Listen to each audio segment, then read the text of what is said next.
A valid customary marriage does not need to be registered for it to be valid. And it isn't considered a valid marriage if all the requirements in terms of customary law haven't been met, and also the requirements in terms of the Act, which is the Recognition of Customary Marriages Act. If they haven't been met, then you're not married. Hello and welcome to the channel. The fact that Mbali still has to prove that she's married means two things. Their marriage was not official, and they've been lying to us, calling each other husband and wife. Well, let's get into the details of this. I am in bed, and tomorrow I go to court to prove that I was married to him traditionally. To prove. That's insane. But yeah. When Mbali posted this video, Twitter came for her, accusing her of trying to take down black coffee. But it just highlighted that these people were lying to us. They actually didn't get officially married. They had the white wedding and the event that we wanted to be a part of. It looked beautiful. And before that, they did have some sort of traditional marriage. And even then, we were confused that, weren't you guys married already? But it turns out none of these marriages were completely done, because they did not sign, first of all, for a civil marriage to be official after their white marriage, and of course their traditional marriage. Black Coffee believes that it wasn't complete, hence he is challenging it. I need black people to understand that just because your customary marriage is not registered does not mean it's not a real marriage with consequences. It must be registered go Home Affairs.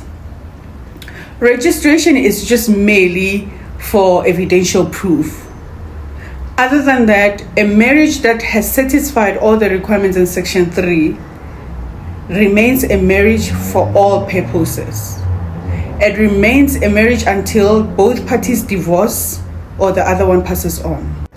My usual disclaimer, this is not legal advice, this is merely for knowledge purposes.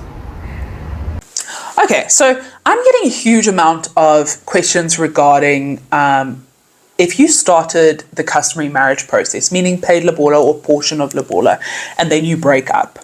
What does that mean? Does that mean that you need to now get divorced? Does that mean that it's recognized as a marriage?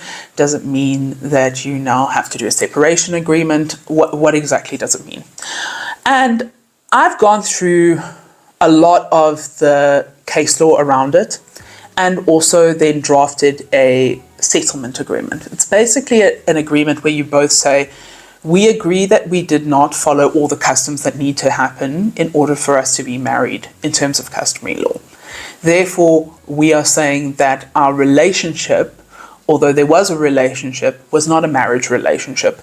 And because of that, it shouldn't be recognized as a marriage, and we do not need to get divorced to split. So for us to go our separate ways and get married to other people, we don't need to get divorced. The reason why this settlement agreement is important to me is because it kind of gives you a bit of finality. Especially if there's children involved, you can deal with the children in the settlement agreement and say, okay, this is how much maintenance is going to be paid. This is the access that the father or the mother is going to get. These are the processes that we're going to follow. I just feel like it's kind of like insurance, where you know that both people agreed that this was not a marriage, and because it's not a marriage, you didn't have to get divorced. So at your death, no one can come back and be like, oh, by the way, I was the first wife, so I'd like to be part of the estate. Actually, your marriage to this person isn't lawful because I was the first wife. We were married in terms of customary law, and even though it wasn't registered, it is a valid marriage, which is the case. So I think it's a very good idea to have one of these contracts if you have started the process with somebody else and then broken up and are now thinking of getting married to somebody else. It's a good idea to have one of those contracts. The place where you keep it is you keep it with your will, because that's generally when people come and go, oh, I'm the customary law wife or husband, is at death, when you die. So I would always suggest keeping it with your will. And also it's just a good conclusion to the relationship, knowing that both of you, well, neither of you are going to claim from each other, and that you both recognize that although the process was started, it wasn't completed, and you are therefore not married. And that's the main thing, because if you're married, you must get a divorce to split. You can't just, write a letter to each other's families and say it's over and done with if you are considered married. So this contract only works for people who started the process but didn't complete the process, so aren't married but started the process, and you don't want it to be misinterpreted as maybe we are married. So that's where I'd say that contract is the right agreement to do. And it isn't considered a valid marriage if all the requirements in terms of customary law haven't been met, and also the requirements in terms of the Act, which is the Recognition of Customary Marriages Act. If they haven't been met, then you're not married. So it's just a way of solidifying the fact that we both agree that we're not married and that we can basically go and marry other people. Or you can definitely see how Lobola is interpreted differently in different customs, and this has made it even more complicated.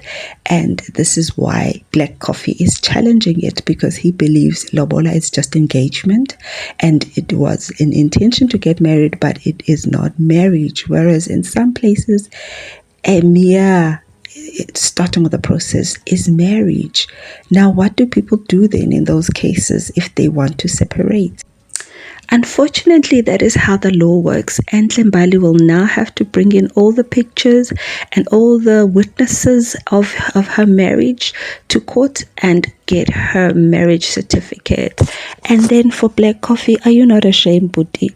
After calling her your wife for so long, why would you now dispute that you are married? Just give her what is due to her. Did you guys not have a prenup? Or we know that with the prenup, it's null and void if it happened after Lobola and you don't do a civil marriage. So let me know what you think down below, guys. Is this a new case that we should watch out for in terms of what happens with traditional marriages? And it's a good thing that nobody's dead. They are both alive to defend themselves, unlike the double HP case. Give this video a thumbs up, guys, if you have come thus far in the video. Thank you so much for watching, and I will see you on the next video. Bye.